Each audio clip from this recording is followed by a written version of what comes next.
Hi guys! Share ko lang sa inyo yung kwento namin itong lumang Bible ko. Ang tagal na nito sa akin guys. Way back November 2015. Ito yung mga kasagsagan na durog ako at alam mo yung pakiramdam na lahat tinalikuran ka, lahat sa'yo nawala. Ang dami kong kwento sa Bible na to. Kaya naman kahit lasog-lasog na siya, hindi ko siya mapakawalan eh. Bigay lang to sa akin guys sa simbahan, sa Catholic Church. Tapos, ayan, nag-iipit ako dito ng mga prayer request ko. Ang daming mga pangako ng Diyos na tinupad niya sa akin sa buhay ko dito sa Bible ko. Ito yung panahon ng pandemic. Ayan, nilagyan ko ng COVID-19. Ito yung time na nawalan ako ng trabaho and ito talaga yung verse na pinanghawakan ko guys. And sabi dito, Yahweh ang tanging tagapagligtas. Huwag kang matatakot, ililigtas kita. Tinawag kita sa iyong pangalan, ikaw ay akin. Pag ikaw ay daraan sa karagatan, sasamahan kita. Hindi ka madadaig ng mga suliranin.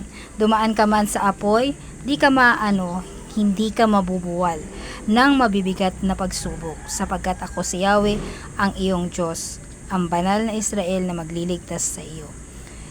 Ito kasi guys, yung panahon ng pandemic na tinamaan ako na-diagnose ako na meron akong panic disorder.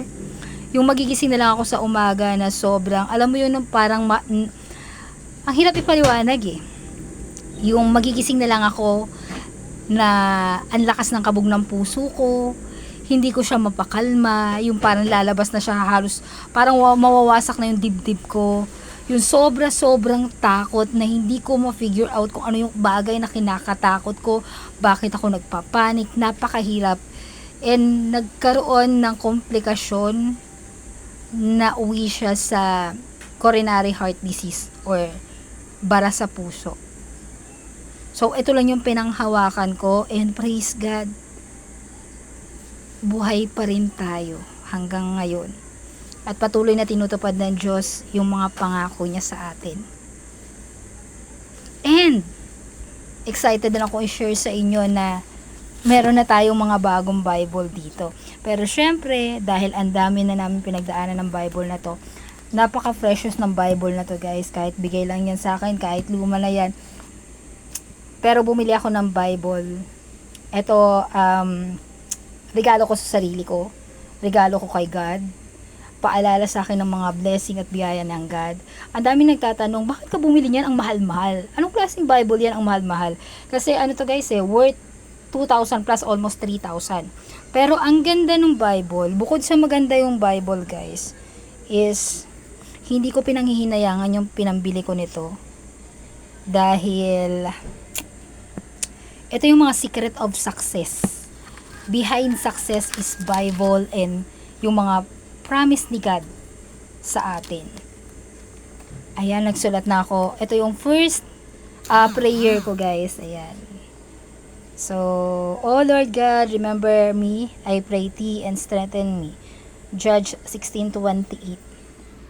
So, ito ay nabili ko nito lang April 14, 2026. Serve commercial. Kasi ito yung pinambili ko dito guys is yung kinita ko sa commercial project ko sa TV. So, malaki kasi yung, for me, napakalaking blessing nun.